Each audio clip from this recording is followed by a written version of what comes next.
Hi everyone, and welcome to new subscribers to the channel. It's really nice to see you here. And before I start, as per my little tradition, I like to ask that if you resonate with this video and if you'd like to support the channel, then please remember to like the video, to subscribe, and to share in the comments what resonates with you. It's very much appreciated. And today's video, like pretty much all my previous videos, is inspired by the various conversations that I've been having and the emails that I've been receiving.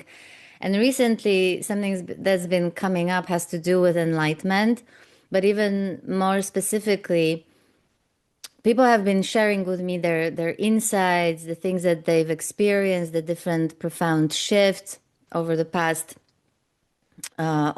few years. And we're talking all kinds of stages, all kinds of shifts, all kinds of profound insights, including all the dark nights and all the very blissless bits that have to do with this journey. And they would find themselves now in a sort of place where they would sometimes describe as things have kind of leveled up, and everything just looks very ordinary, like almost nothing happened. And in particular, those people who have been following a particular tradition, they're very versed in particular spiritual traditions, and have been committed for years to a particular practice, and kind of used to certain views to do with enlightenment and certain definitions and descriptions. They would end up saying, I don't know what enlightenment is anymore. And I can tell you that even though my background is not traditional, and I've never really considered myself a sort of spiritual person, I can totally relate to what they're saying. It's not like I heard people say this the first time. Some of the guests on the channel would have said it too, and I've heard it before. So actually, this is very, very common. And so much so that some people end up sort of wondering, like, what was this all about, this whole journey and all those stages, and it all looked like, so important and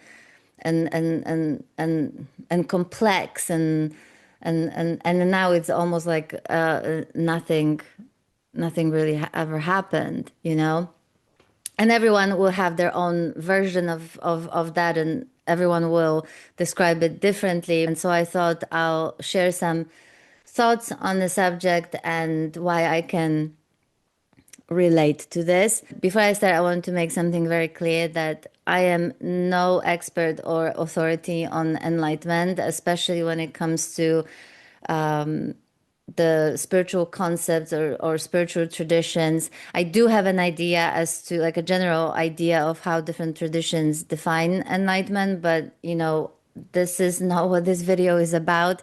I'm really, really not into debating this subject and sort of discussing and debating the different definitions, let alone evaluating which definition of enlightenment is correct and which one is not. Like, I'm just not interested in that kind of stuff at all. The only thing I ever share on this channel is what's been experienced here directly. That's the only thing really I can talk about. So today I just want to share with you sort of three bits and pieces. The first bit has to do with some of the ideas I used to have about enlightenment, pretty much from the moment I've ever heard the word for the first time.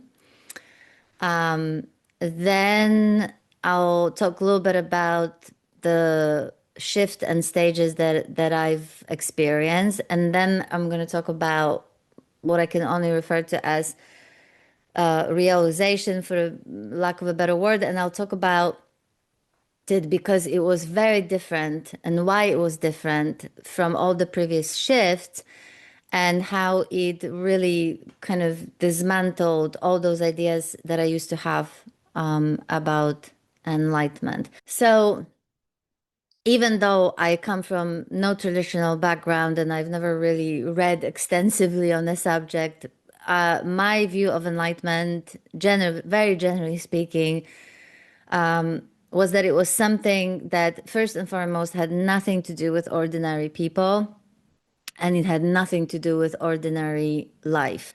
I thought of it as a kind of a transcendent state that someone attains, or perhaps is even born already in that state. So even more special and different from regular people in that way. And the enlightened person would be sort of abiding in that state all the time, sort of not really dealing with regular human life and human concerns. And then here come all the other cliches. Like I would have thought of an enlightened person as someone who, wear robes, they live in India, they live in ashrams, they're not people who are basically involved in like regular life. And I thought this pretty much the same about awakening. Is just for whatever reason, I think I must have made some kind of distinction that awakening was something of a lesser state, not full enlightenment, something like that. It was a bit more possible for regular people, but it required a complete sort of commitment to spiritual lifestyle and practice. And also, this would mean having to go and live in some kind of community or ashram or something like that, where that's the only focus. First and foremost, it would have never occurred to me that regular people can seek enlightenment, that it was even a possibility for regular people like myself. And so for those reasons, and simply because I never felt the pull, I was not seeking enlightenment or awakening. I never even considered myself a spiritual person, even though I was always very inquisitive and sort of always knew that there was more to life than meets the eye. But I would never see myself as a consider myself a spiritual seeker or a spiritual person. And then fast forward to 2010, and I'm experiencing this really profound shift in perception, where I sort of get this incredible clear insight into the nature of reality, seeing that we live in this thought created reality, that the very nature of thoughts was just transient and ephemeral, and that I was not my thoughts. Basically, without the narratives, without thought, without the meaning making, the nature of reality was sort of neutral or empty. And seeing how much the narratives and the meaning making and thoughts create basically my experience and create a lot of my suffering. And there's a whole lot more to it. But the thing that I want to say about it is that I didn't see it at all as a spiritual event of any kind. I wouldn't have called it a moment of some kind of transcendence, because I simply didn't operate with this kind of terminology. And I certainly didn't know that it was called an awakening. The whole insight was so clear, and what was seen was so obvious, that I honestly couldn't understand how I have missed it. Like, how could I have not known that my entire life? And why don't we all see that this clearly? And it really felt to me like we all knew what I saw. It's just that for some reason we forget. It's like we've been struck by some kind of amnesia, but like everybody kind of knew that, or quote unquote had an access to this kind of perspective. You see, so there was nothing exclusive about it. There was nothing extraordinary in a way that would make that particular insight available only to some people. So for the longest time, I have no idea that this is called an awakening of any kind, until some years later, I come across Adyashanti, and I'm pretty sure that I discovered him through Oprah, because I was watching her interviews with various interesting people. One of those people was Adyashanti. And right there, I'm listening to someone who is presented as this spiritual teacher. And I think it was kind of implied that he was a sort of awakened person. And I was looking at this guy and like he's not wearing robes, he doesn't look like he's from India. He looks like a regular guy. So, this was the first time when I was like, oh, okay, so like the spiritual teachers and enlightened people don't have to like look like the image that I used to have. And so I was really intrigued by how relatable he was, and I wanted to find out more. And I found an interview with him. I'm pretty sure that was Buraya Gaspam, but I'm not 100% sure because it was so many years ago. And and I listened to him, and I was completely stunned by the fact that he was this spiritual teacher, considered awakened or enlightened or whatever, and yet he was speaking about things that I could relate to in direct experience, even though it was very obvious that he was using different words, but at the core I could really relate in my own direct experience to what he was pointing to. Not everything, but a lot of it. And that really came as a surprise. So this is how I kind of figured out and found out that what I used to refer to as the shift, like a permanent shift in perception or a fundamental shift in perception, that is considered to be an awakening, because he described it as a fundamental shift, which is permanent, and there's like basically no going back to seeing yourself and your life the way you used to see yourself and life before. And so I was again kind of like really baffled by this again, because I did not see that insight as a spiritual event or awakening or anything like that. And then I remember watching other spiritual teachers, and they would talk about awakening, and they would talk about how awakening is possible when you follow a particular tradition, when you do particular practice, when you meditate. And it was sort of implied that otherwise this awakening was not available unless you do those things. And so I remember being really annoyed by that. And also, I could not relate to the terminology. It all sounded so convoluted, so exotic, so unavailable, or unreachable by regular people, that I was just kind of annoyed by hearing that, because even on the basis of just this first awakening, I knew that this was not true, that the stuff was way more simple and sort of way closer than the way it was presented, and with all the conditions that need to be met in order to get there, so to speak. And I was annoyed because I could see why regular people, who live basically just regular lives, going to work, having kids, that they would not even consider this whole thing as a possibility for them, and not even look in this direction, because it sounded like it was just reserved to people who can dedicate their time to practicing, to meditation, to traveling to India, and so on. So I stopped listening. Some of you already heard, for about 3 years after that first profound shift, I lived in what I can only describe as sort of equanimity. And I had no reason to think that this was ever going to change, because of how long I've been in this kind of way of being. And it's not that I didn't have problems. In fact, there was all kinds of challenges in my personal life. But there was certain ease and clarity with which I just moved through life and navigated even the most kind of challenging situations. And then after those 3 years, I was just plunged back into suffering, completely confused as to why this was happening.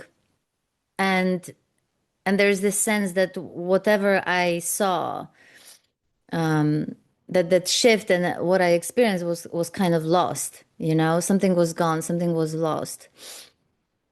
And for the next several years, I'm going through all kinds of dark nights.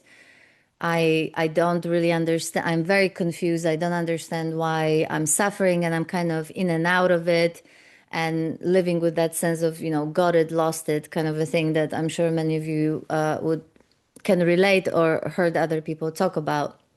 And so this goes on for years and years. And in this time, it just doesn't occur to me to look for answers or solutions in anything to do with spirituality. In fact, I would say I was kind of disillusioned with the whole transcendent stuff because I thought, well, if this first shift was considered a kind of a transcendent situation, and this seeing beyond this body and mind into the nature of thought, into the nature of reality, into the nature of self, was going to basically end the suffering and solve all my issues. And I was now seeing that was not the case. So I thought, okay, that's not the direction I want to look anymore. Clearly, transcendence doesn't solve all those issues, and it does not end suffering. And so this was an incredibly confusing time. It was a very challenging time, all kinds of depressions, all kinds of loss of just meaning, drive, and like, not wanting to be here anymore, which I talked about in the book, and I talked about it in the previous videos. And so fast forward several years, I'm experiencing this emotional breakdown and sort of literally feeling like I was being cracked open, and I'm sort of being forced into the body. I now know I had been disconnected for years, and I'm basically for the first time in years also experiencing emotions so fully, like I've never experienced before. Now I know that, for many years I was basically disconnected from my body, disconnected from emotions, numbing, suppressing, distracting, and that I was basically hiding in the so-called absolute or emptiness. And so when that breakdown happens, it's like an it's like the dam breaks open and there's just so much emotion. It was kind of overwhelming, and there's a lot of emotional suffering, and I'm wondering, like, what is going on here? And that's when I find myself sort of listening to teachers and videos about awakening, and there was like a momentum, there was a palpable momentum that sort of was felt viscerally, that sort of picked up, and I found myself sort of, on this search for answers as to why I was suffering, what the hell was going on with me, why I was suffering like this, despite this profound shift that I experienced. It was like this fiery kind of relentless kind of need to know what is going on. I'm not searching to get to the next stage. I'm not seeking awakening. I'm definitely not seeking enlightenment or anything like this. I'm basically listening because I'm looking for someone who will be able to explain to me what is going on with me. As I'm being forced into this body and I'm being forced to basically be with all the emotions and all the sensations, it's as if the body becomes a sort of gateway into several other shifts. And as I was going through those shifts, I had no terminology. It's not like I was going through a particular shift and I would be able to say, oh, that's the end of separation, and that's no self, and that's no doer, and that's unity consciousness. That was something that I was only able to figure out many, many months later when I started working on my book, and I was only then really connecting the dots and seeing how the different terminology that I would hear in the videos would fit in with the experiences that I had. And as I'm going through those shifts, there is more and more of this emotional freedom. There is the end of separation between this, being human and my human experience and the transcendent, like they sort of merge together, and there's even more of an embracing of this human experience in all its facets. I go through this awakening of the heart and awakening of the gut, and like I said, the end of separation, the no doer, the whole sort of bubble bursting, and the whole idea of me and my life kind of disappearing into nothingness and all that stuff. And there, like I said, there's a very palpable, powerful momentum that's there as all of this is unfolding. there's complete embrace of my humanness. There's no thinking that I should not be even suffering, that I should not be experiencing certain things. Despite all those profound shifts and experiences, there is this that momentum is still continuing, and there is this restlessness and a sort of like really subtle sense of dissatisfaction, and what I can only refer to as a kind of a movement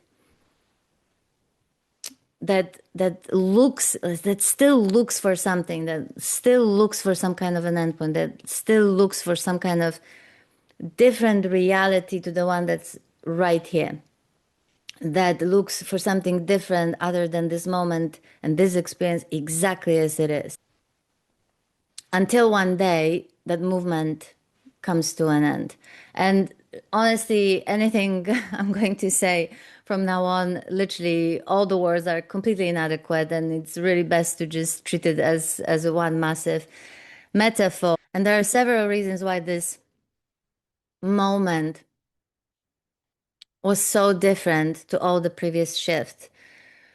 And that's because with all the previous shifts, first of all, there was still very much a sense of I left. How that I was perceived or experienced was also changing with every shift. So, the I was experienced as separate, then it was not separate anymore. It was one with God. It was one with everything, or it was empty in nature. It was the sense that there was the I and the experience. So the I that was experiencing life, the I that was experiencing the shift, the I that was experiencing emptiness, the I that was experiencing unity consciousness, the I that was experiencing separation or no separation, and so on, right?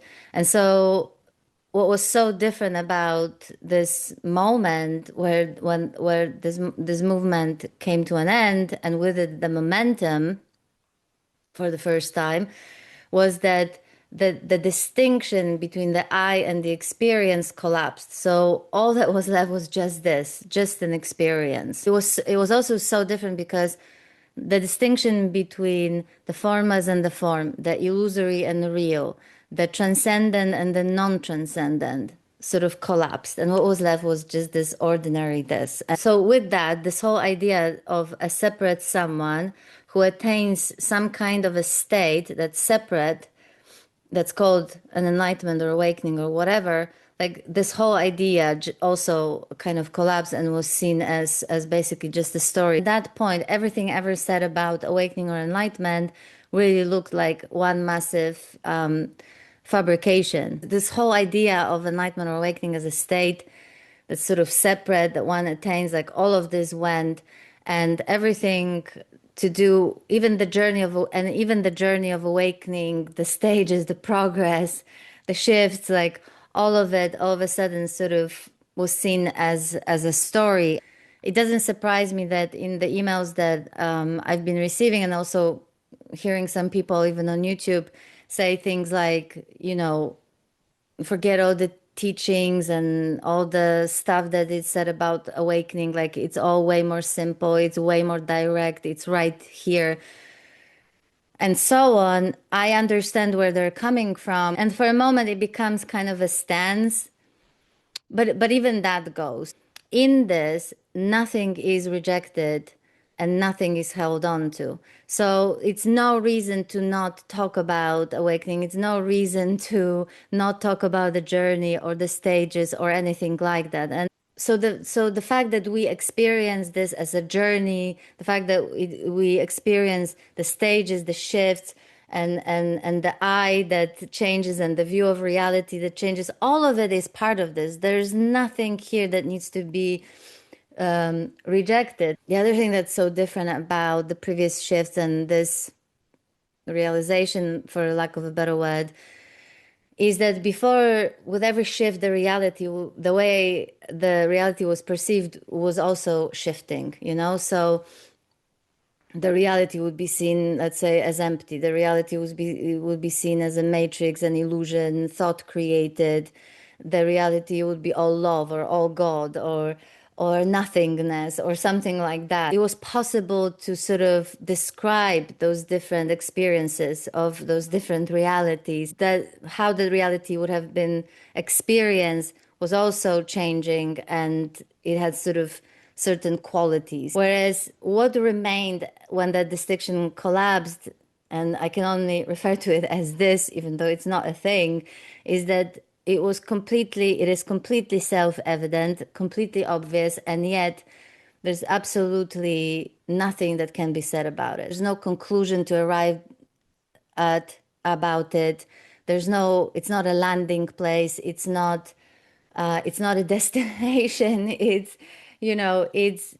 That's the difference, which is why this was also a moment where it felt like the mind has kind of collapsed onto itself, or came to rest, as though the mind recognized the futility of trying to figure it out.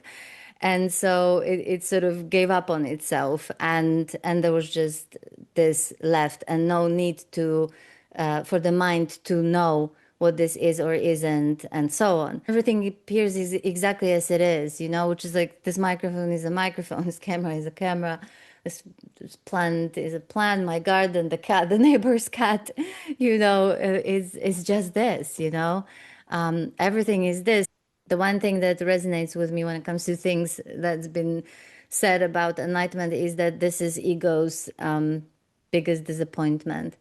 And that's precisely because the ordinariness of what's left, what remains, what's always actually been here.